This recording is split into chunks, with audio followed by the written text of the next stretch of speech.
ఒక చిన్న గ్రామంలో రాఘవ్ అనే వృద్ధుడు ఒంటరిగా జీవిస్తున్నాడు.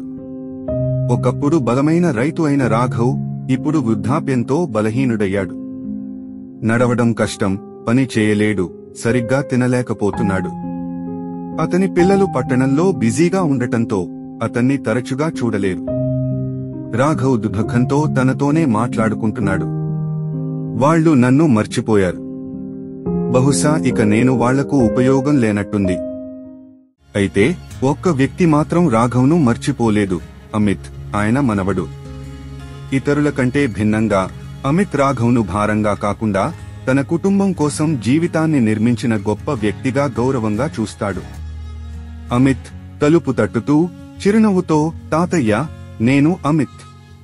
రాఘవ్ తలుపు తీసిన వెంటనే అమిత్ సంతోషంగా చిరునవ్వుతో ఆయనను పలుకరించి గట్టిగా కౌగిలించుకున్నాడు. ఆయన హృదయం ఆనందంతో నిండిపోయింది. ఆ తర్వాత అమిత్ ఒక డబ్బా తెరిచి చెప్పాడు, తాతయ్య, నేను మీకోసం భోజనం తీసుకొచ్చాను. తినండి అని ప్రేమతో తినిపించసాగాడు.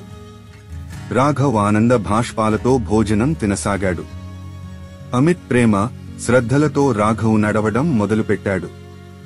1 సంవత్సరం తర్వాత తన మనవడితో నడుస్తూ ఇలా అన్నాడు, నీ వల్లనే నేను మళ్లీ నడవగలుగుతున్నాను అని కన్నీళ్లతో చెప్పాడు. ప్రేమ, శ్రద్ధ మరియు సహనం ఏదైనా లోతైన గాయాలను కూడా నయం చేసే శక్తి కలిగి ఉంటాయి. మన వృద్ధుల్ని గౌరవించి అండగా ఉంటే వారి బలాన్ని మాత్రమే కాకుండా మన జీవితానికి కూడా అర్థాన్ని తీసుకువస్తాం.